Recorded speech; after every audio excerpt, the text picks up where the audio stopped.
नमस्कार दोस्तों, मैं निरंजन आप सभी को हिस्ट्री की जीत की इस प्लेटफॉर्म के ऊपर स्वागत करता हूं। आज की वीडियो आप सबके लिए मोस्ट इम्पोर्टेंट है। वीडियो को आप लोग एंड तक देखना। और हाँ दोस्तों, जिन्होंने इस चैनल को सब्सक्राइब करके नहीं रखा है, चैनल को सब्सक्राइब करके रख लो ऐसे और महत्वपूर्ण वीडियो प्राप्त करने के लिए, क्योंकि एग्जाम से पहले यहाँ पर कई सारे आपको वीडियो मिलेंगे जो मोस्ट इम्पोर्टेंट होंगे आपके एग्जाम प्रोस्पेक्टिव से। तो चलिए दोस्तों शुरू करते हैं। सबसे पहले हम बात करते हैं डम सादत के विषय में। इसका समय काल है 4555 से लेकर के 3885 ईसा पूर्व तक। ईसा पूर्व का मतलब होता है बीसी। किले गुल मोहम्मद, इसका समय काल है 4550 से लेकर के 3164 ईसा पूर्व तक। राणा घुंडई का समय काल है 3370 से लेकर के 2530 ईसा पूर्व तक। कालीबंगा, इसका समय काल है 2980 से लेकर के 1865 ईसा पूर्व तक। हड़प्पा सभ्यता का समय काल है 2500 से लेकर के 1750 ईसा पूर्व तक। और परिपक्व हड़प्पा सभ्यता का समय काल है 2200 से लेकर के 2000 ईसा पूर्व तक। बोगज कोई अभिलेख, जिसे एशिया माइनर के नाम से भी जाना जाता है, इसका समय काल है 1400 ईसा पूर्व। महावीर जैन, इनका जन्म हुआ था 599 ईसा पूर्व में और महात्मा बुद्ध का जन्म हुआ था 563 ईसा पूर्व में। 520 से लेकर के 518 ईसा पूर्व के बीच में डेरियस के बेहिस्तून अभिलेख का समय काल को बताया जाता है। उसके बाद डेरियस का जो पारसी पोलिस अभिलेख है, इसका समय काल है 518 से लेकर के 515 ईसा पूर्व के बीच का। डेरियस का नक्शे रुस्तम अभिलेख जो है, इसका समय काल है 515 ईसा पूर्व का।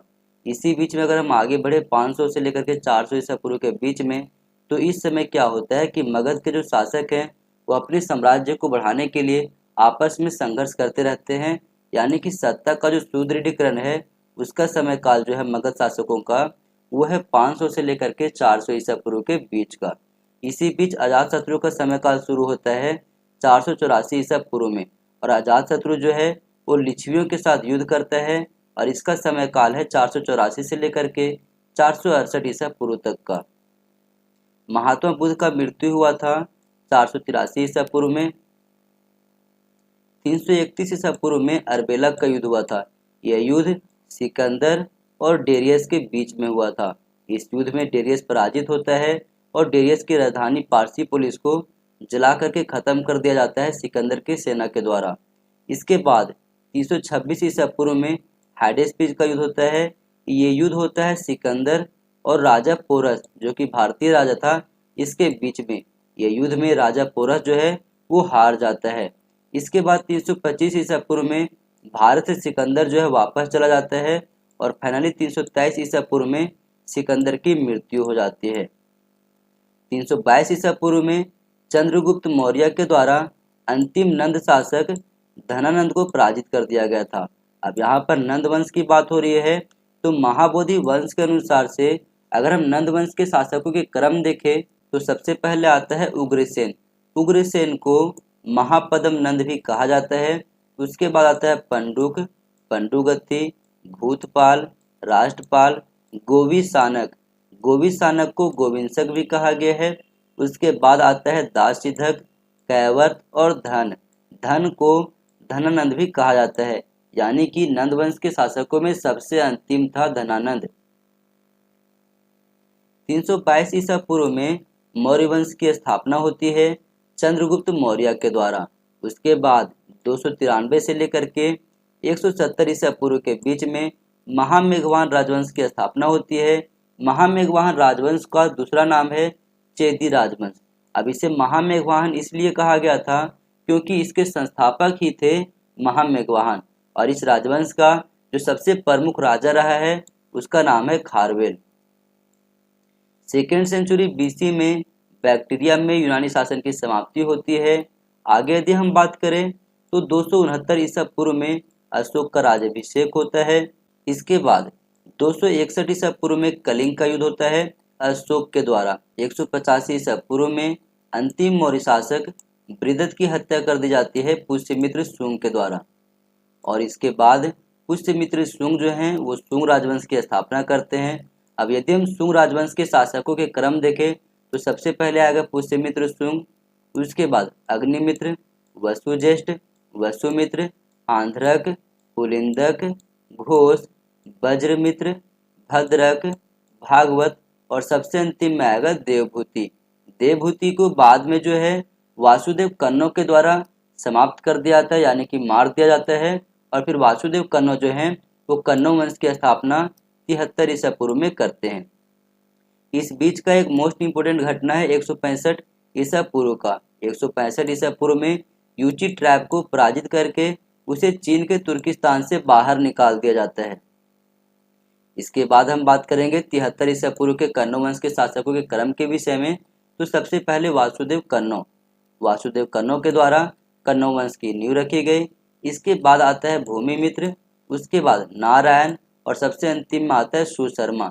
सुशर्मा को सातवाहन वंश के संस्थापक सिमुक के द्वारा हत्या कर दी जाती है और इस प्रकार से कन्नौ वंश की भी समाप्ति हो जाती है। आगे यदि हम बात करें तो 57 ईसा पूर्व में विक्रम संवत की शुरुआत होती है।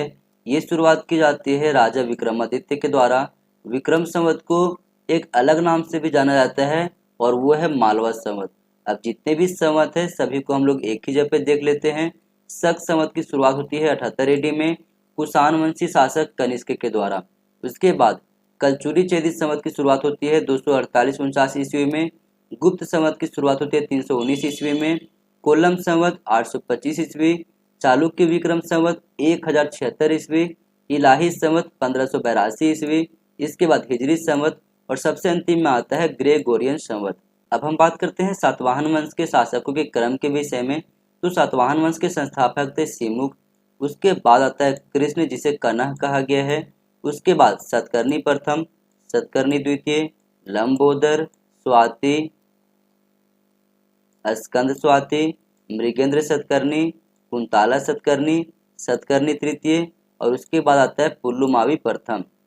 पुल्लुमावी प्रथम के बाद आता है गौरा कृष्ण, हाला, पुल्लुमावी द्वितीय, पुरींद सेन, सुंदर सतकर्णी, चकोरा सतकर्णी और इसका दूसरा नाम है ककोरा सतकर्णी।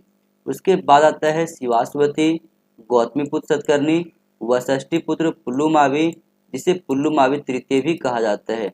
इसके बाद आता है वशिष्ठी पुत्र सतकर्णी, उसके बाद आता है यज्ञश्री सतकर्णी, उसके बाद शिवश्री सतकर्णी, शिव स्कंद सतकर्णी, श्री याजन सतकर्णी, विजय सतकर्णी, चंद्रश्री सतकर्णी और सबसे अंतिम में आता है पुल्लुमावी चतुर्थ जो कि ये अंतिम सातवाहन शासक होता है।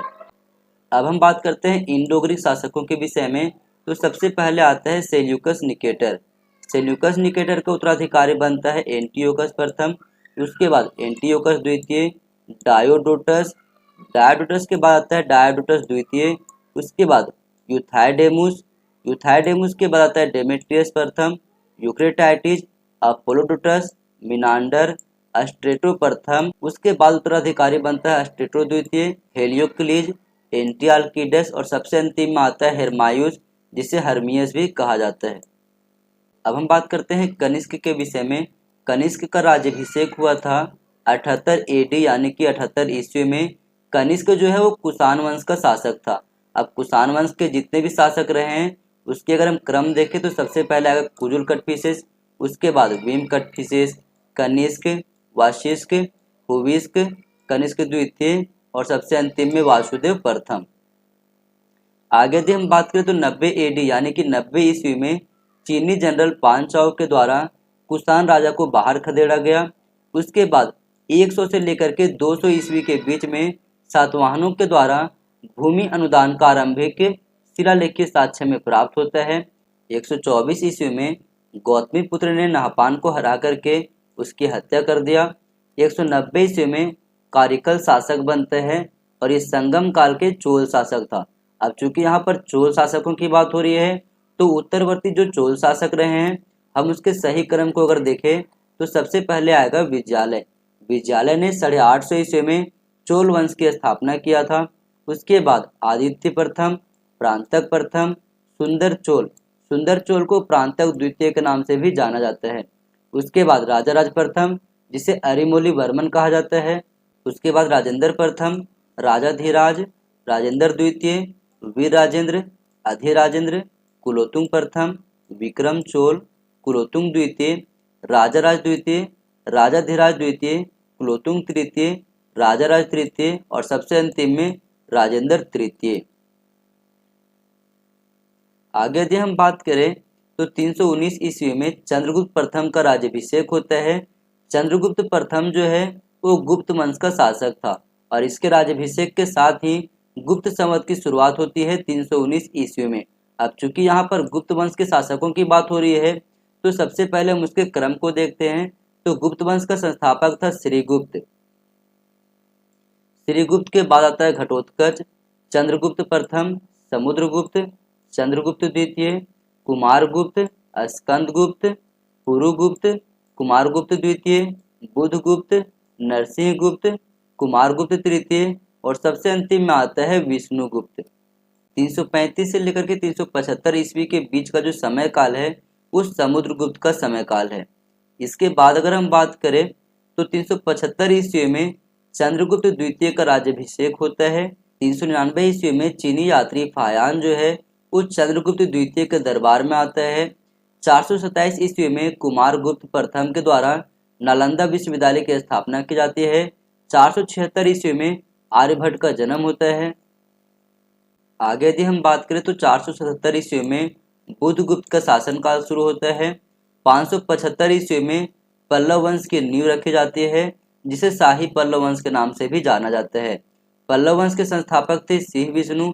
अब पल्लव वंश के शासकों के अगर हम क्रम देखें तो सिंह विष्णु के बाद आता है महेंद्र वर्मन प्रथम, उसके बाद नरसिंह वर्मन प्रथम, महेंद्र वर्मन द्वितीय, परमेश्वर वर्मन प्रथम, नरसिंह वर्मन द्वितीय, परमेश्वर वर्मन द्वितीय, नंदी वर्मन द्वितीय, दंती वर्मन, नंदी वर्मन तृतीय, निरुक्तुंग, अपराजित, नंदी वर्मन चतुर्थ और सबसे अंतिम में आता है कंप वर्मा। इसके बाद 596 ईस्वी में कश्मीर में कारकोट राजवंश की स्थापना होती है। इसके संस्थापक थे दुर्लभ वर्धन। यदि हम इसके शासकों के क्रम देखें तो दुर्लभ वर्धन के बाद आता है दुर्लभक जिसे प्रतापदित्य की उपाधि मिली हुई थी। चंद्रापीढ़ वज्रादित्य कहा गया इसे, तारापीढ़ उदयादित्य कहा गया है, मुक्तापीढ़ इसे ललितादित्य कहा गया है और अगला है जयापीढ़ जिसे विनयादित्य भी कहा गया है। 618 ईस्वी में पलालूर का युद्ध होता है। इसके बाद 642 ईस्वी में पल्लव सैनिकों ने चालुक्यों की राजधानी वातापी यानी कि बादामी के ऊपर अधिकार किया था और पुलकेशन द्वितीय लड़ता हुआ मारा गया था। 670 ईस्वी में ईस्ट सिंह का नालंदा भ्रमण होता है। 712 ईस्वी में अरबों का सिंध विजय होता है और अरबों में कौन करता है सिंध विजय, तो वो करता है मोहम्मद बिन कासिम। 730 ईस्वी में प्रतिहार वंश की नींव रखी जाती है नागभट्ट प्रथम के द्वारा। और इसके बाद अगर हम शासकों के क्रम देखें कि प्रतिहार वंश के शासकों के क्रम किस प्रकार से रही है तो नागभट्ट प्रथम के बाद आता है ककुस्थ और देवराज, उसके बाद आता है वत्सराज, नागभट्ट द्वितीय, रामभद्र, मिहिर भोज जिसे भोज प्रथम कहा गया है, महेंद्रपाल, भोज द्वितीय, महीपाल प्रथम, महेंद्रपाल द्वितीय, देवपाल, विनायकपाल, महीपाल द्वितीय, विजयपाल, राज्यपाल और सबसे अंतिम में आता है यशपाल। अब हम बात करते हैं पाल वंश के विषय में। पाल वंश का संस्थापक था गोपाल। इन्होंने 750 ईस्वी में पाल वंश की स्थापना किया था। यदि हम शासकों के क्रम देखें तो गोपाल के बाद आता है धर्मपाल, देवपाल, सूरपाल महेंद्रपाल, विग्रहपाल, नारायणपाल, राज्योपाल, गोपाल द्वितीय, विग्रहपाल द्वितीय, महीपाल प्रथम, नयपाल, विग्रहपाल तृतीय, महीपाल द्वितीय, सूरपाल द्वितीय, रामपाल, कुमारपाल, गोपाल तृतीय, मदनपाल और सबसे अंतिम में आता है गोविंदपाल। आगे यदि हम बात करें तो 855 ईस्वी में कश्मीर में उत्पल राजवंश की स्थापना की जाती है। उत्पल राजवंश के संस्थापक थे अवंती वर्मन। यदि हम शासकों के क्रम देखें तो अवंती वर्मन के बाद आता है शंकर वर्मन, गोपाल वर्मन, संकटा, सुगंधा, पार्थ, निर्जादित्य, चक्रवर्मन, सूर्यवर्मन प्रथम, शंकरवर्धन जिसे शंभुवर्धन भी कहा गया है, उन्मत्त वर्मन, सूरवर्मन द्वितीय, पद्मावती, यशस्कर, वर्नाटा, संग्रामदेव, पर्वगुप्त, खेमगुप्त, अभिमन्यु द्वितीय, नंदीगुप्त, त्रिभुवन गुप्त, भीम और सबसे अंतिम में आता है दिद्दा। आगे यदि हम बात करें तो 948 ईस्वी में तकोलम का युद्ध हुआ था राष्ट्रकूट राजा कृष्ण तृतीय और चोलों के बीच। इस युद्ध में चोलों का पराजय हुआ था। इसके बाद 988 ईस्वी में चोलों का कंडलूर एवं विलियम पर आक्रमण हुआ। 993 ईस्वी में राजेंद्र चोल द्वारा श्रीलंका पर विजय प्राप्त किया गया। 1001 से लेकर के 1027 के बीच में महमूद गजनवी ने भारत के ऊपर 17 बार आक्रमण किया। इसके बाद 1017 ईस्वी में सिलोन पर हमला हुआ था चोलों के द्वारा और अनुराधापुर को ध्वस्त कर दिया गया था। यदि आपको चोलों के शासकों के बारे में पूरी डिटेल्स में जानकारी चाहिए तो आप मेरे बुक बाय कर सकते हो। इसके लिए व्हाट्सएप नंबर है 7371975393। आगे यदि हम बात करें तो 1025 ईस्वी में श्री विजय का नौसैनिक हमला हुआ। 1044 ईस्वी में राजाधिराज प्रथम ने पश्चिमी चालुक्यों के शासन में कोलीपाकई यानी कि कुलपाक के दुर्ग पर अधिकार कर उसमें आग लगा दिया था। 1190 ईस्वी में देवगिरी के यादवों के द्वारा कल्याणी के चालुक्य राज्य का पतन किया गया। 1191 ईस्वी में त्राइन का प्रथम युद्ध हुआ। 1192 ईस्वी में त्राइन का द्वितीय युद्ध हुआ। 1194 ईस्वी में चंदावर का युद्ध हुआ। 1204 ईस्वी में मोहम्मद बख्तियार खिलजी के द्वारा बिहार और बंगाल को मिला करके एक स्वायत्त राज्य की स्थापना की गई। 1206 ईस्वी में दिल्ली सल्तनत की स्थापना की गई। दिल्ली सल्तनत में अलग अलग राजवंशों ने रूल किया है, जैसे कि सबसे पहले गुलाम वंश जिसे ममलुक वंश के नाम से भी जाना जाता है और इसका समय काल था 1206 से लेकर के 1290 ईस्वी के बीच का। इसके बाद आता है खिलजी वंश। इसका समय काल होता है 1290 से लेकर के 1320 ईस्वी तक। उसके बाद तुगलक वंश, सैयद वंश और सबसे अंतिम में आता है लोधी वंश। अब एक एक करके हम समझते हैं। सबसे पहले हम बात करते हैं गुलाम या फिर मामलुक वंश के विषय में। इसमें 3 राजवंश था, कुतुबी, शमसी और बलबनी राजवंश। कुतुबी राजवंश की अगर हम बात करें तो इसके संस्थापक थे कुतुबुद्दीन ऐबक। इसके बाद आया आराम शाह।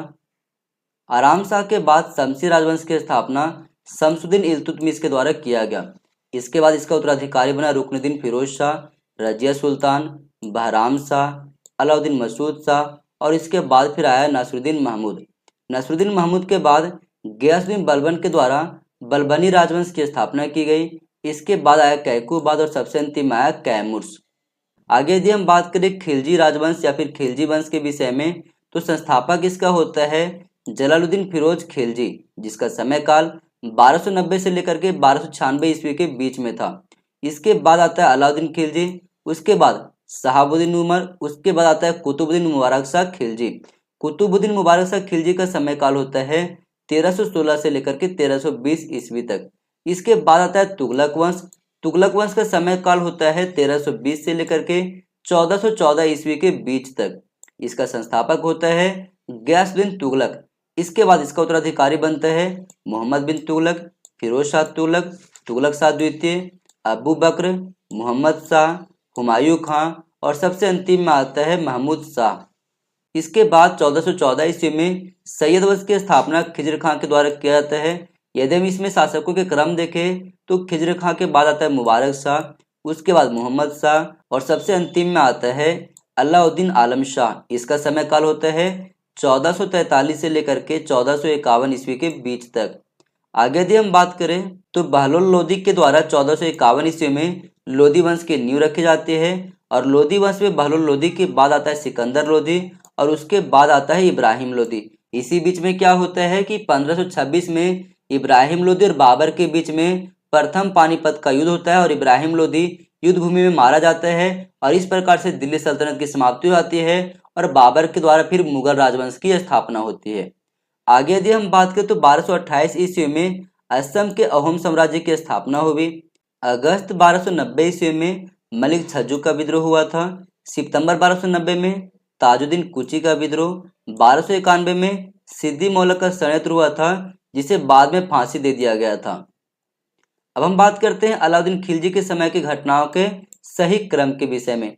तो 1292 और 93 के बीच में मार्को पोलो जो है वो भारत के मालाबार तट पर आते हैं। 1292 में इन्होंने भिलसा अभियान किया। 1297 में प्रथम मंगोल आक्रमण हुआ था अलाउद्दीन खिलजी के समय काल में ही।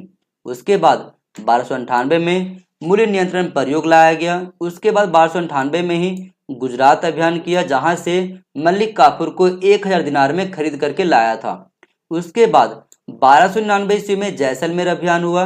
1301 में रणथंभौर अभियान, 1303 में चित्तौड़ अभियान, 1303 में ही सिरी का स्थापना किया गया था अलाउद्दीन खिलजी के द्वारा। इसके बाद 1305 ईस्वी में मालवा अभियान हुआ।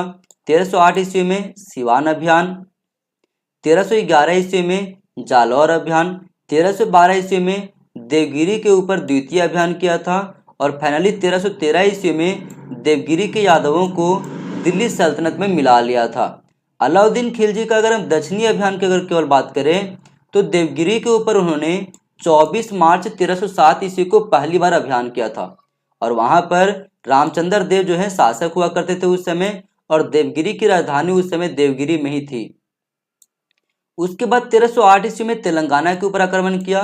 उसका राजधानी वारंगल था और शासक उस समय था प्रताप रुद्र देव। उसके बाद 1311 ईस्वी में होयसल के ऊपर आक्रमण किया। वहां का राजधानी उस समय द्वार समुद्र था और शासक था बल्लाल तृतीय। इसके बाद पांड्यों के ऊपर आक्रमण किया था 1311 में। पांड्यों की राजधानी मदुरा था और शासक था कुलशेखर। अब हम बात करते हैं मोहम्मद बिन तुगलक के समय घटित घटनाओं का सही क्रम के विषय में। तो इन्होंने जब सत्ता में 1325 में आया तो सबसे पहले दोबाब वाला क्षेत्र में 50% कर को बढ़ा दिया था। उसके बाद 1326-27 में अपने राजधानी को परिवर्तित करके दिल्ली से दौलताबाद ले गया था।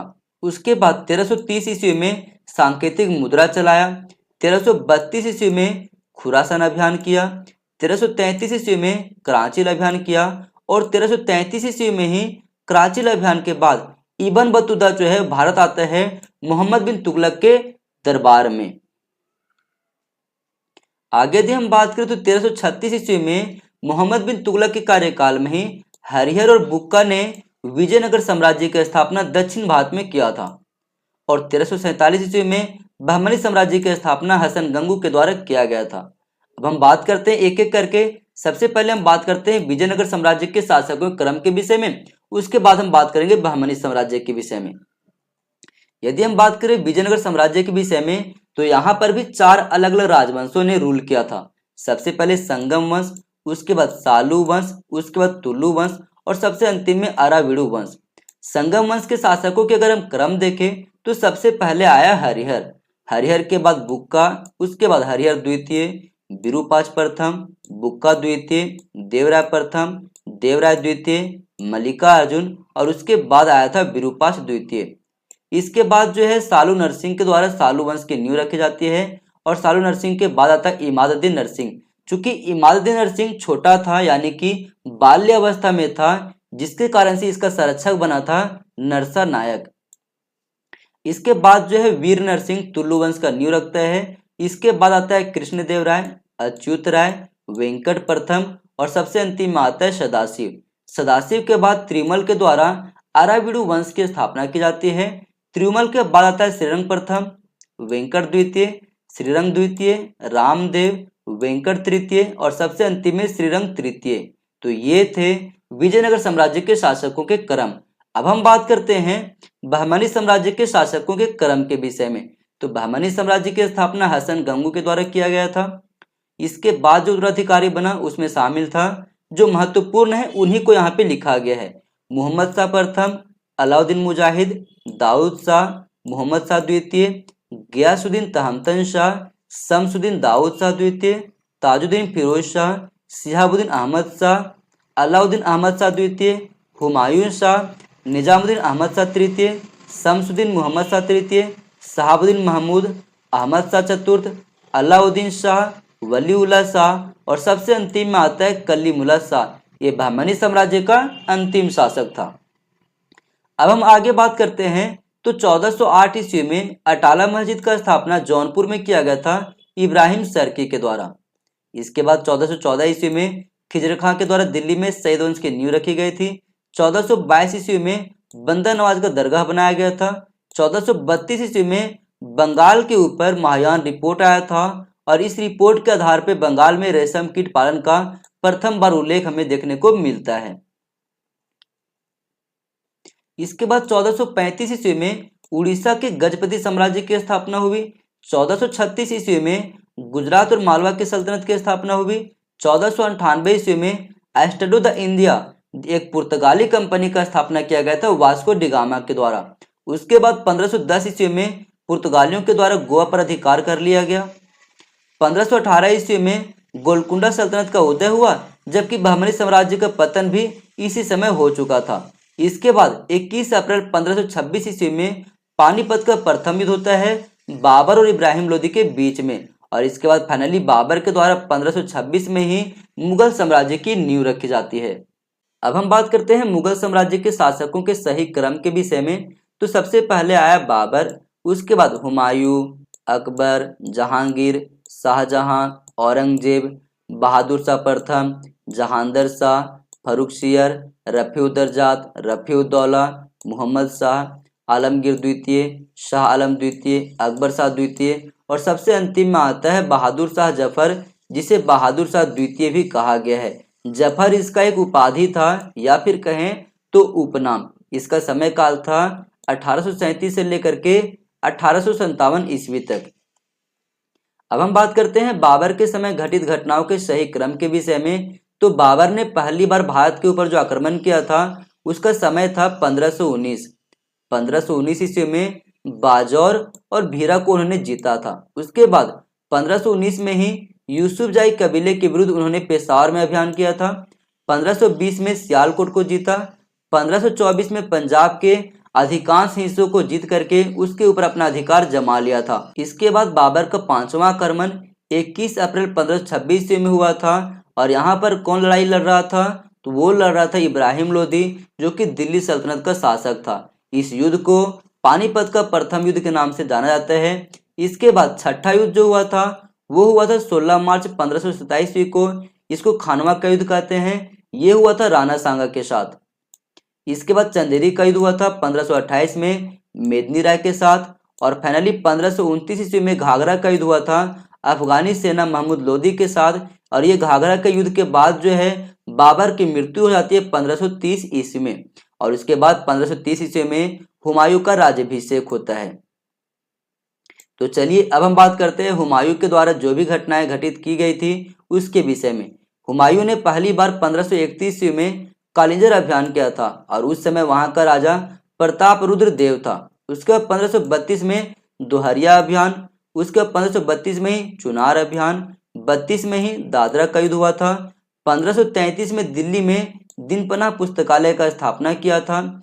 1534 ईस्वी में हुमायूं के द्वारा मांडू का पतन किया गया, और 1534 ईस्वी में ही सूरजगढ़ का युद्ध हुआ था। लेकिन सूरजगढ़ का युद्ध जो है शेर शाह करता है किसी और के साथ।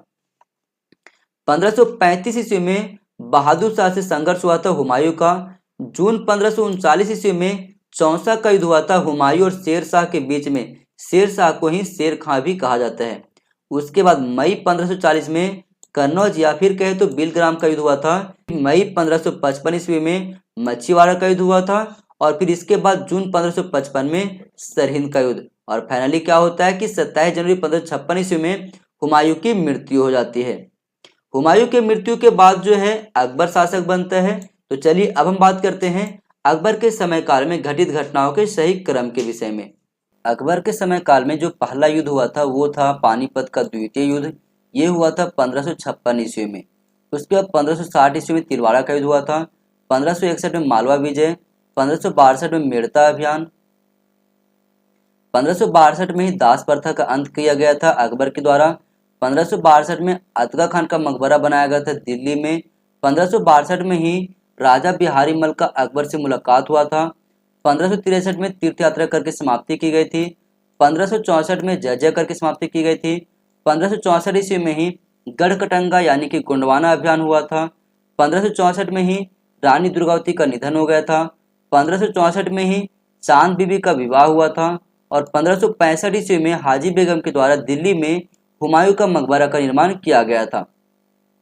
इसके बाद 1568 ईस्वी में चित्तौड़ अभियान हुआ। 1569 में रणथंभौर अभियान। 1571 में फतेहपुर सीकरी की स्थापना किया गया था। 1572 में गुजरात अभियान, 1573 में दाग प्रणाली की शुरुआत, 1574 में बंगाल अभियान हुआ था और 1574 में ही आमिल या फिर कहे तो करोड़ी की नियुक्ति किया गया था अकबर के द्वारा। 1575 में मनसबदारी व्यवस्था की शुरुआत की गई थी।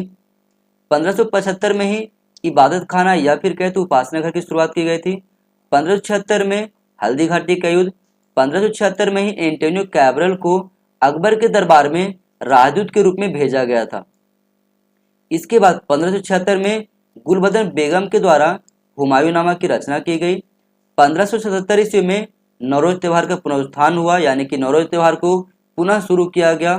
1579 ईस्वी में दहसाला प्रणाली की शुरुआत की गई। 1579 में ही मजहर घोषणा पत्र की शुरुआत की गई। 1580 में पूरे मुगल साम्राज्य को 12 सूबों में बांटा गया था, जो कि अकबर के समय काल के अंतिम दिनों की अगर बात करें तो उस समय ये सूबा जो है 15 हो चुका था। 1580 में ही अली आदिल शाह की मृत्यु हुई थी। 1580 में शेख सलीम चिश्ती का मकबरा आगरा में बनाया गया था। 1581 में काबुल अभियान किया गया। 1581 में ही इबादत खाना को बंद कर दिया गया। 1582 में इलाही समत की शुरुआत की गई। 1582 ईस्वी में ही तौहीद या फिर कहे तो दीन इलाही की प्रारंभ की गई। 1583 में बाबरनामा के नाम से फारसी में बाबर के संस्मरण जो थे उसका अनुवाद किया गया था अब्दुल रहीम खान खाना के द्वारा। उसके बाद 1585 ईस्वी में यूसुफ जाही के विरुद्ध मानसी का अभियान हुआ था। 1586 में कश्मीर का विलय किया गया। 1587 ईस्वी से लेकर के 1590 के बीच में मानसिंह का बिहार विजय हुआ था। 1589 ईस्वी में लाहौर में राजा टुडरमल का निधन हो गया था। 1589 में ही मुर्तजा निजाम शाह का भी मृत्यु हो गया था। इसके बाद 1589 ईस्वी में ही तुर्की भाषा में बाबर के जो संस्मरण थे उसकी पांडुलिपि पारिवारिक संकलन का हिस्सा बनते हैं। 1589 ईस्वी में ही अबुल फजल के द्वारा अकबरनामा की रचना का कार्य शुरू किया गया। 1591 में चार मीनार की स्थापना की गई। 1591 में 4 मिशन दक्कन भेजे गए। 1591 में सिंध विजय किया गया। 1592 में उड़ीसा विजय किया गया। 1595 ईस्वी में जात और स्वार मनसब की शुरुआत किया गया और 1600 ईस्वी में इंग्लिश ईस्ट इंडिया कंपनी को रॉयल चार्टर प्रदान की गई थी। आगे यदि हम बात करें तो 1601 ईस्वी में खानदेश या फिर कहे तो असीरगढ़ की लड़ाई की गई थी अकबर के द्वारा और ये अकबर की अंतिम अभियान माना जाता है। इसके बाद 1602 ईस्वी में डच ईस्ट इंडिया कंपनी की स्थापना की गई। 1604 ईस्वी में अकबर के दरबार में तंबाकू का सेवन शुरू हुआ। 1605 में फाइनली अकबर की मृत्यु हो गई। अब हम बात करते हैं अकबर के समय भारत आने वाले विदेशी यात्रियों के विषय में। तो सबसे पहले आया था सिद्दी अल रईस। सिद्दी अल रईस ऑटोमन तुर्क था, 1556 में आया था। उसके बाद आया था फादर एंथोनी मोन्सेराट, ये पुर्तगाली था। उसके बाद आया था रॉल्फ फिच, ये अंग्रेज था। इसके बाद जेरोम जेवियर और इमैनुअल पिन्हारो आया था, ये पुर्तगाल के रहने वाले थे। इसके बाद फादर एक्वाविवा, ये इटली का रहने वाला था। और सबसे अंतिम में 1599 में आया था जॉन मिल्डन हॉल, ये अंग्रेज था। आगे यदि हम बात करें तो 1605 ईस्वी में डचों ने अम्बोनिया के पुर्तगाली दुर्ग पर कब्जा किया था।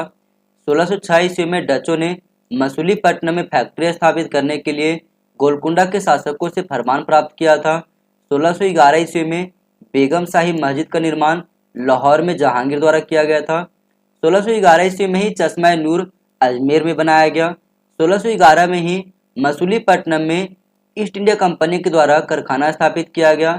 इसके बाद लगातार उन्होंने जो है 3 और कारखाना स्थापित किए थे। 1611 के बाद 1613 में सूरत में, उसके बाद 1633 में बालासोर में और 1686 में हुगली में। 1613 ईस्वी में अकबर का मकबरा आगरा के निकट सिकंदरा में बनवाया गया था। 1617 ईस्वी में डचों ने सूरत में अपनी फैक्ट्री स्थापित की। 1620 ईस्वी में मेहतार महल का निर्माण किया गया।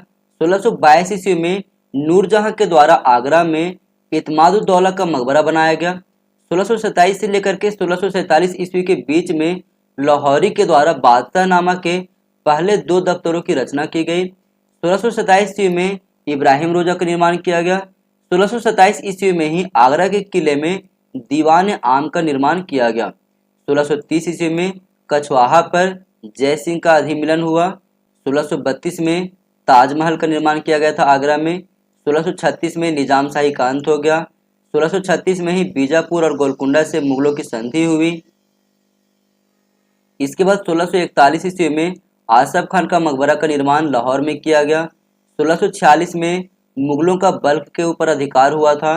1651 में बीबी का मकबरा औरंगाबाद में बनाया गया था औरंगजेब के द्वारा। 1654 में मोती मस्जिद का निर्माण किया गया था। 1656 में गोल गुंबद का निर्माण किया गया था। अब हम बात करते हैं जहांगीर के समय भारत आने वाले विदेशी यात्रियों के सही क्रम के विषय में। तो सबसे पहले आया था विलियम फिंच, ये अंग्रेज था, इंग्लैंड से आया हुआ था। उसके बाद विलियम हॉकिंस, उसका Paul Canning, William Edward, Thomas Roe, Thomas क्योरेट, उसके बाद पेलसार्ट और पित्रो डेला वेले आए। पेलसार्ट जो है एक डच था और पित्रो डेला वेले जो था वो इटली का रहने वाला था। अब हम बात करते हैं शाहजहां के समय भारत आने वाले विदेशी यात्रियों के क्रम के विषय में। तो सबसे पहले आया था पीटर मुंडी, ये इटली का रहने वाला था। उसके बाद फ्रांसिस बर्नियर, उसके बाद निकोलो मनुची, उसके बाद जीन बैप्टिस्ट ट्रावर्नियर और सबसे अंतिम में आया था मेंडोस्लो। तो दोस्तों वीडियो कैसी लग रही है कमेंट सेक्शन में जरूर बताना, और जिन्होंने चैनल को सब्सक्राइब करके नहीं रखा है चैनल को सब्सक्राइब करके रख लो, क्योंकि ये मुझे मोटिवेट करता है आप सभी के लिए और भी ज़्यादा ऐसे कंटेंट लाने के लिए। चलिए अब आगे हम बात करते हैं। तो 1658 ईस्वी में बहादुरपुर का युद्ध हुआ था। उसके बाद 1658 में ही धर्मत का युद्ध, सामूगढ़ का युद्ध, उसके बाद 1659 ईस्वी में खाजवा का युद्ध, 1659 ईस्वी में ही देवराय का युद्ध, 1661 ईस्वी में बुंदेला सरदार चंपत राय का विद्रोह हुआ था। 1663 ईस्वी में औरंगजेब के द्वारा सती प्रथा को प्रतिबंध कर दिया गया था। इसके बाद 1663 ईस्वी में हिंदुओं के ऊपर तीर्थ यात्रा कर लगाया गया। 1665 ईस्वी में शाइस्ता खान का चिंतगान के ऊपर अधिकार हुआ था। 1665 ईस्वी में ही औरंगजेब के द्वारा मिर्जा राजा जय सिंह को दक्कन का वायसराय नियुक्त किया गया था। इसके बाद मिर्जा राजा जय सिंह जो है 1665 ईस्वी में पुरंदर की संधि करते हैं शिवाजी के साथ। शिवाजी जो है वो मराठा शासक था। इसके बाद 1667 ईस्वी में अफगान विद्रोह होता है। 1667 ईस्वी में ही झरोखा दर्शन की समाप्ति की जाती है। 1668 ईस्वी में हिंदू त्योहारों को मनाए जाने पर प्रतिबंध लगाया जाता है। 1669 ईस्वी में जाट विद्रोह, 1672 में सतनामी विद्रोह, 1675 में 9वें सिख गुरु तेग बहादुर की हत्या कर दी जाती है। इसके बाद 1675 ईस्वी में ही मुगल सिख युद्ध शुरू हो जाता है। 1678 ईस्वी में राबिया दौरानी का मकबरा औरंगाबाद में बनाया जाता है। 1679 ईस्वी में मुगल राजपूत युद्ध होता है। 1679 ईस्वी में ही जजिया कर को पुनः लगा दिया जाता है। 1680 ईस्वी में तुलादन पद्धति को समाप्त कर दी जाती है। 1681 में अकबर द्वितीय का दक्कन प्लान होता है। 1686 ईस्वी में बीजापुर के ऊपर विजय प्राप्त करता है और 1687 ईस्वी में गोलकुंडा के ऊपर। 1689 ईस्वी में संभाजी को बंदी बनाया गया था और उसे प्राण दंड दिया गया था औरंगजेब के द्वारा ही। 1699 ईस्वी में सिखों के 10वें गुरु गुरु गोविंद सिंह ने खालसा पंथ की स्थापना किया था और फाइनली 1707 ईस्वी में औरंगजेब की मृत्यु हो गई। जब 1707 ईस्वी में औरंगजेब की मृत्यु हुई उसके बाद मुगलों ने मराठों में फूट डालने के लिए संभाजी के पुत्र साहू को मुक्त कर दिया था। अब चलिए चूंकि यहाँ पर मराठा साम्राज्य की बात हो रही है तो अब मराठा शासकों के क्रम देखते हैं और उनसे जुड़ी हुई मोस्ट इंपोर्टेंट जो घटनाएं हैं उसके विषय में। तो छत्रपति शिवाजी के द्वारा मराठा साम्राज्य की स्थापना की गई थी। इसके बाद इसका उत्तराधिकारी संभाजी आता है, उसके बाद आता है राजा राम, उसके बाद शिवाजी द्वितीय, उसके बाद आता है 1708 ईस्वी में साहू। साहू के बाद आता है राजा राम द्वितीय, और राजा राम द्वितीय जो है वो एक नाम मात्र का छत्रपति था, इसकी कोई भी शक्तियां इनके हाथों में नहीं था। शिवाजी के समय की घटनाओं के क्रम देखें तो 1627 ईस्वी में इनका जन्म हुआ था शिवनेर के किला में। 1646 ईस्वी में तोरण का किला को इन्होंने जीता था। उसके बाद 1648 ईस्वी में पुरंदर को किला को जीता। उसके बाद 1656 ईस्वी में जावली के किले के ऊपर भी विजय प्राप्त कर लिए। उसके बाद 1656 ईस्वी में रायगढ़ के किले को जीत करके रायगढ़ को अपना राजधानी बनाया था। 1659 ईस्वी में प्रतापगढ़ के किला के ऊपर विजय प्राप्त किए। 1660 ईस्वी में पवनखील की लड़ाई हुई थी, इस लड़ाई में मराठा सेना का हार हुआ था। इसके बाद जनवरी 1664 ईस्वी में सूरत के ऊपर पहली बार मराठों ने लूटा। इसके बाद जून 1665 ईस्वी में पुरंदर की संधि की गई। इसके बाद मई 1666 ईस्वी में आगरा में शिवाजी का आगमन हुआ। 1670 ईस्वी में सूरत के ऊपर दूसरी बार लूट की गई और इसके बाद जून 1674 ईस्वी में शिवाजी का राज्याभिषेक हुआ और फाइनली 1680 ईस्वी में शिवाजी की मृत्यु हो गई। अब हम बात करते हैं पेशवाओं की शासन क्रम के बारे में। तो पेशवाओं की विकास होती है शाहू के बाद से, क्योंकि शाहू जो है लंबे समय तक औरंगजेब के कार्यकाल में उसके दरबार में रहता था, बंदी बनाया गया था उसको, इसलिए अब इसके वजह से उसके पास ज्यादा प्रशासन की नॉलेज नहीं थी। तो जब शाहू जो है शासक बना यानी कि छत्रपति बना, तो उसे प्रशासन को चलाने के लिए किसी व्यक्ति की जरूरत थी। तो उन्होंने बालाजी विश्वनाथ को एक पेशवा के रूप में नियुक्त किया 1713 ईस्वी में। और बालाजी विश्वनाथ को चुनने के बाद उन्होंने पेशवा का जो पद था उसको वंशानुगत बना दिया। तो चलिए अब हम बात करते हैं पेशवाओं के बारे में। तो सबसे पहले आया बालाजी विश्वनाथ, उसके बाद बाजीराव, उसके बाद बालाजी बाजीराव, उसके बाद माधवराव प्रथम, माधव नारायण, नारायण राव, रघुनाथ राव, सवाई माधवराव, जिसे माधव नारायण द्वितीय भी कहा जाता है, और सबसे अंतिम में आता है बाजीराव द्वितीय। 1720 ईस्वी में बाजीराव प्रथम को पेशवा बनाया गया था और इसकी मृत्यु हुई थी 1740 ईस्वी में। इसके बीच में जो इन्होंने घटनाएं किया उसमें शामिल है 1728 ईस्वी के पालखेड़ का युद्ध। पालखेड़ के युद्ध के बाद जो है मुंशी शिवगांव की संधि करते हैं। उसके बाद होता है अमझेरा का युद्ध, छत्रसाल का युद्ध, भोपाल का युद्ध, और 1739 ईस्वी में बेसिन के दुर्ग के ऊपर बाजीराव प्रथम जो है वो कब्जा कर लेते हैं। अब हम बात करते हैं 1709 ईस्वी से आगे के घटनाक्रम के विषय में। 1709 ईस्वी में बंदा बहादुर के नेतृत्व में सिख विद्रोह हुआ। 1712 ईस्वी में बहादुर शाह की मृत्यु हो गई। 1713 ईस्वी में जय सिंह को मालवा का गवर्नर नियुक्त किया गया और जो अजीत सिंह था उसको गुजरात का गवर्नर नियुक्त किया गया। इसके बाद 1728 ईस्वी में पेशवा बाजीराव प्रथम ने पालखेड़ के युद्ध में हैदराबाद के निजामुल मुल्क को पराजित किया था और उससे मुंशी शिवगांव की संधि किया था। आगे यदि हम बात करें तो 1737 ईस्वी में भोपाल का युद्ध हुआ था। 1740 ईस्वी में पेशवा के रूप में बालाजी बाजीराव की नियुक्ति हुई थी। 1742 ईस्वी में डुप्ले को पांडिचेरी का फ्रांसीसी गवर्नर के रूप में नियुक्ति की गई। 1746 ईस्वी में मॉरिशस के फ्रांसीसी गवर्नर ला बर्दनोइस के द्वारा मद्रास के ऊपर कब्जा कर लिया गया। इसके बाद 1746 ईस्वी में सैंथोम का युद्ध हुआ था। आगे यदि हम बात करें तो 1746 और 1748 इसके बीच में प्रथम कर्नाटक युद्ध हुआ था अंग्रेजों और फ्रांसीसियों के बीच में। अब यहाँ पर कर्नाटक युद्ध की बात हो रही है, तो जितने भी कर्नाटक युद्ध हुए हैं हम लोग उसे एक ही जगह पे देख लेते हैं। तो प्रथम कर्नाटक युद्ध हुआ था 1746 से लेकर के 1748 के बीच में। इसमें फ्रांसीसियों की ओर से डुप्ले नेतृत्व कर रहा था और अंग्रेजों की ओर से रॉबर्ट क्लाइव। इसके बाद का होता है कि 1748 में एक्सला-शापेल की संधि होती है और प्रथम कर्नाटक युद्ध समाप्त हो जाता है। इसके बाद 1749 ईस्वी में अंबर का युद्ध होता है। अंबर के युद्ध के बाद 1749 में ही शुरू हो जाता है द्वितीय कर्नाटक युद्ध और ये चलता है 1754 ईस्वी तक। इसमें फ्रांसीसियों की ओर से गोडहू था और रॉबर्ट क्लाइव जो है वो अंग्रेजों की ओर से नेतृत्व कर रहा था। इसके बाद 1755 ईस्वी में पांडिचेरी की संधि होती है और द्वितीय कर्नाटक युद्ध भी समाप्त हो जाता है। फिर इसके बाद जो है 1756 ईस्वी में तृतीय कर्नाटक युद्ध शुरू होता है और 1763 ईस्वी तक चलता है। और इसी बीच में क्या होता है कि 1760 ईस्वी में वांडीवस की लड़ाई होती है और 1763 ईस्वी में पेरिस की संधि के तहत तृतीय कर्नाटक युद्ध भी समाप्त हो जाता है। अब हम बात करते हैं अलीनगर की संधि के विषय में। तो फरवरी 1757 ईस्वी में अलीनगर की संधि हुई थी। इसके बाद 23 जून 1757 ईस्वी को प्लासी का युद्ध हुआ था। 1758 में सिंदखेड़ का युद्ध हुआ। इसके बाद हुआ था चंदुर्थी का युद्ध और 1760 ईस्वी में हुआ था उदगीर का युद्ध। इसके बाद 22 अक्टूबर 1764 ईस्वी को बक्सर का युद्ध हुआ था और 1765 ईस्वी में इलाहाबाद और कड़ा की संधि किया गया था। इसके बाद 1765 ईस्वी में ही ब्रिटिश ईस्ट इंडिया कंपनी को बंगाल, बिहार और उड़ीसा की दीवानी प्राप्त हुई। 1765 से लेकर के 1813 ईस्वी के बीच में गोलाकार घेराबंदी नीति यानी कि ring fence policy Warren Hastings के द्वारा लाया गया। 1765 ईस्वी में सोसाइटी ऑफ ट्रेड का गठन हुआ। 1767 से लेकर के 1769 ईस्वी के बीच में रॉबर्ट क्लाइव के बाद हैरी बेरलेस्ट का आगमन हुआ भारत में। इसके बाद 1768 ईस्वी में चुआर या फिर कहे तो चौर विद्रोह हुआ था और 1820 से लेकर के 22 ईस्वी के बीच में हो विद्रोह हुआ था।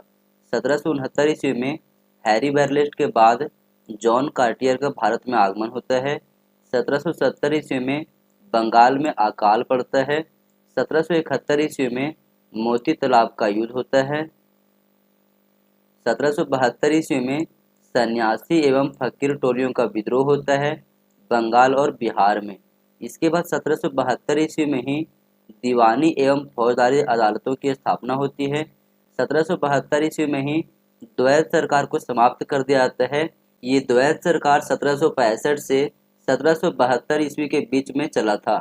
इसके बाद 1773 ईस्वी में रेगुलेटिंग एक्ट आता है और इसी एक्ट के तहत 1774 ईस्वी में ईस्ट इंडिया कंपनी के द्वारा कलकत्ता में एक उच्चतम न्यायालय की स्थापना की जाती है। इसी बीच 1774 ईस्वी में रानीगंज में एक प्रथम कोयले खान की शुरुआत की गई थी और 1775 ईस्वी में आगे चल के नंद कुमार को फांसी भी दिया गया था। 1775 ईस्वी में सूरत की संधि की गई और 1776 ईस्वी में पुरंदर की संधि हुई थी। इसके बाद 1779 ईस्वी में बड़गांव समझौता हुआ था। 1780 ईस्वी में हिक्की गजट आया था कलकत्ता में, जेम्स अगस्टस हिक्की के द्वारा लाया गया था।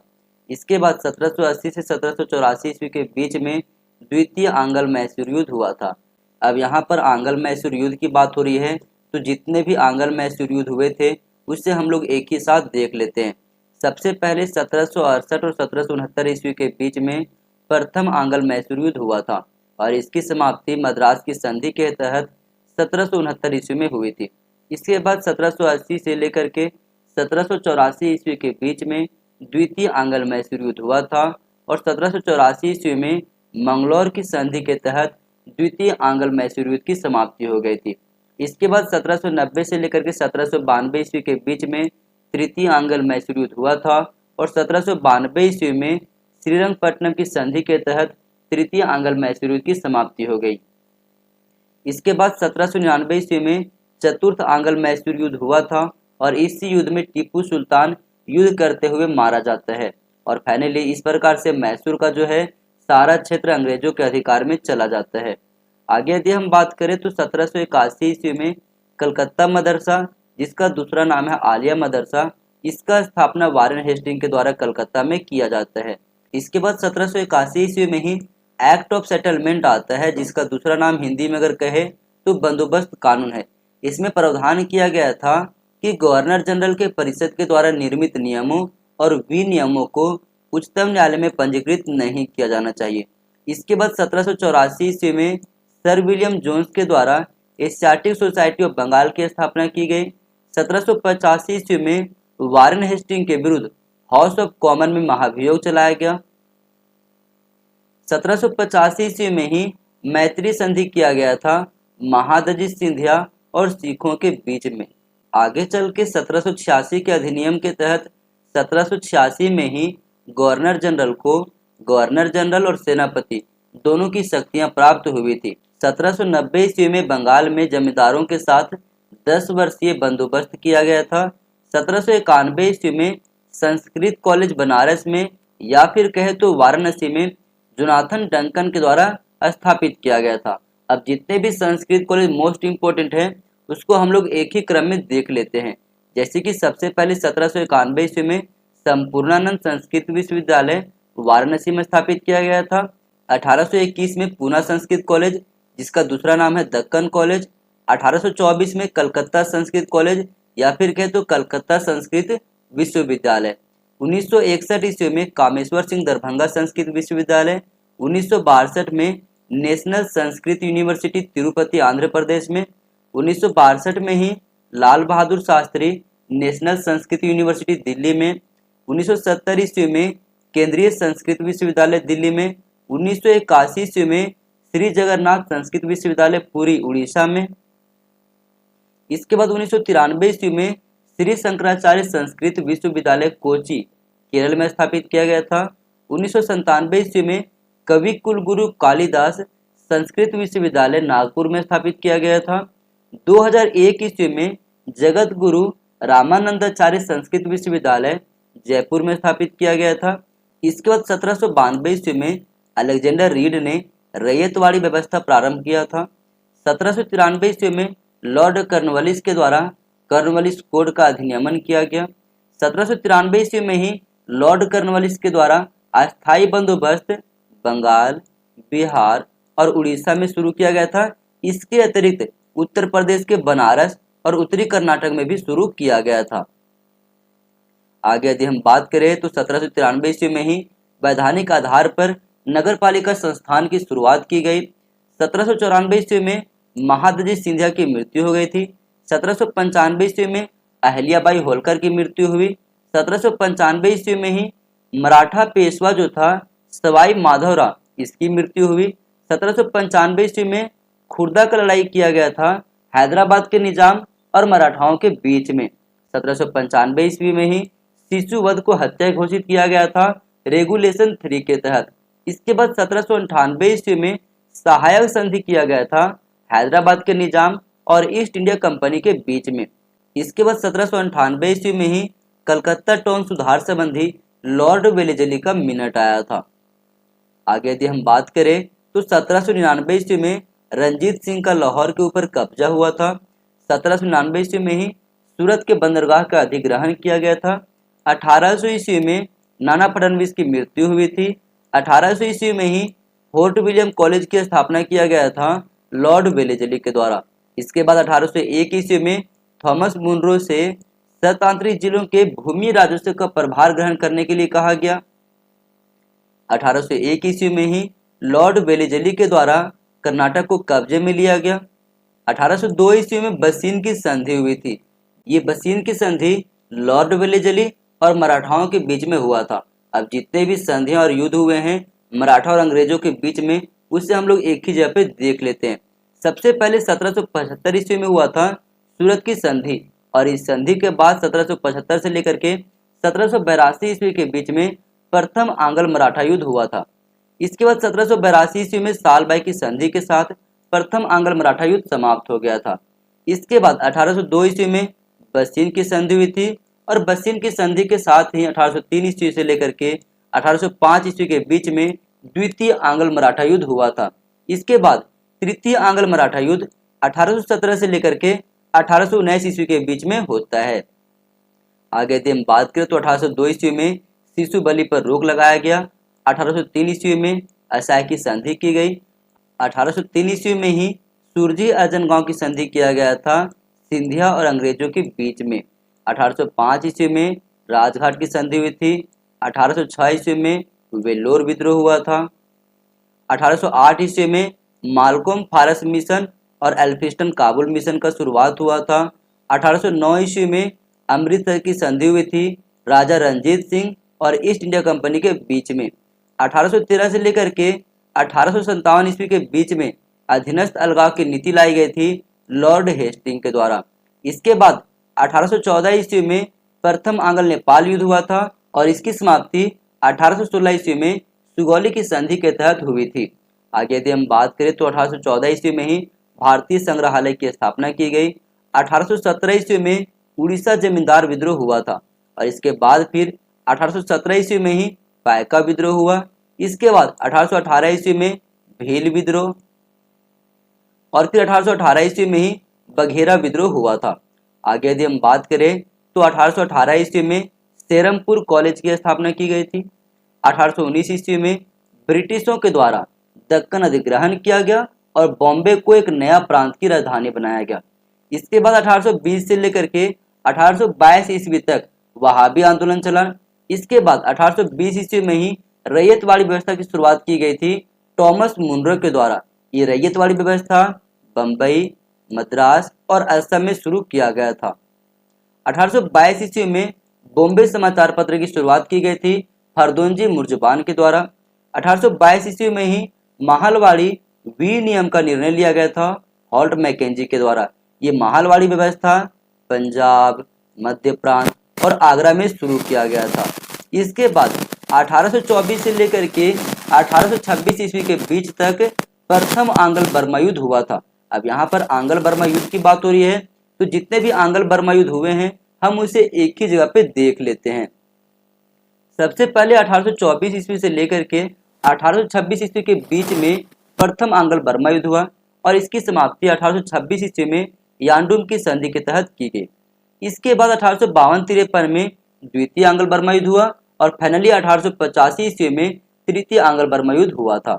आगे यदि हम बात करें तो 1825 ईस्वी में society for translating European science की स्थापना कलकत्ता में किया गया था। 1828 ईस्वी में असम में अहोम विद्रोह हुआ था। 1829 ईस्वी में कोल विद्रोह हुआ। 1829 ईस्वी में ही सती प्रथा को अवैध घोषित किया गया था रेगुलेशन 17 के तहत। 1830 ईस्वी में विशाखापट्टनम विद्रोह हुआ। 1831 ईस्वी में रामोशी विद्रोह हुआ था। इसका नेतृत्व शुरुआत में चित्तूर सिंह कर रहे थे और बाद के दिनों में उमाजी राजे के द्वारा इसका नेतृत्व किया गया था। 1833 ईस्वी में गवर्नर जनरल के परिषद पर प्राप्त अपने अध्यारोही शक्ति का विस्तार भावी गवर्नर जनरल तक किया गया। 1835 ईस्वी में जी विंगेट और H.E. गोल्डमिड ने बॉम्बे सर्वे सिस्टम का विचार दिया था। 1837 ईस्वी में दिल्ली उर्दू अखबार की शुरुआत दिल्ली में की गई थी मौलवी मोहम्मद बाकी के द्वारा। 1838 ईस्वी में society for the execution of general knowledge की स्थापना की गई थी। 1839 से लेकर के 1842 ईस्वी के बीच में प्रथम आंग्ल अफगान युद्ध हुआ था। अब जितने भी आंग्ल अफगान युद्ध हुए हैं हम उसे एक ही जगह पे देख लेते हैं। तो पहला आंग्ल अफगान युद्ध हुआ था 1839 से 42 के बीच में। दूसरा हुआ था 1870 से लेकर के 1880 ईस्वी के बीच में और फाइनली 1879 ईस्वी में गंडमक की संधि की गई थी। आगे यदि हम बात करें तो 1840 ईस्वी में सतारा विद्रोह महाराष्ट्र में हुआ था। इसके बाद 1843 ईस्वी में भारत में दास्ता उन्मूलन एक्ट लाया गया था जिसका नाम था इंडिया एक्ट 5 और इस अधिनियम के तहत दास व्यवस्था को समाप्त कर दिया गया था। 1843 ईस्वी में ही सिंध विजय किया गया था अंग्रेजों के द्वारा। 1845 से 1846 ईस्वी के बीच में प्रथम आंग्ल सिख युद्ध हुआ था। अब जितने भी आंग्ल सिख युद्ध और संधियां हुई हैं हम उसे एक ही जगह पे देख लेते हैं। तो राजा रंजीत सिंह के टाइम पे ईस्ट इंडिया कंपनी और रंजीत सिंह के बीच में अमृतसर की संधि हुई थी 25 अप्रैल 1809 ईस्वी को। इसके बाद 1845-46 में प्रथम आंग्ल सिख युद्ध हुआ। उसके बाद जो है 1846 ईस्वी में लाहौर की संधि के तहत प्रथम आंग्ल सिख युद्ध समाप्त हो गया। इसके बाद दिसंबर 1846 ईस्वी में भैरावल की संधि हुई और इसके बाद 1848 से लेकर के 1849 ईस्वी के बीच में द्वितीय आंग्ल सिख युद्ध हुआ था।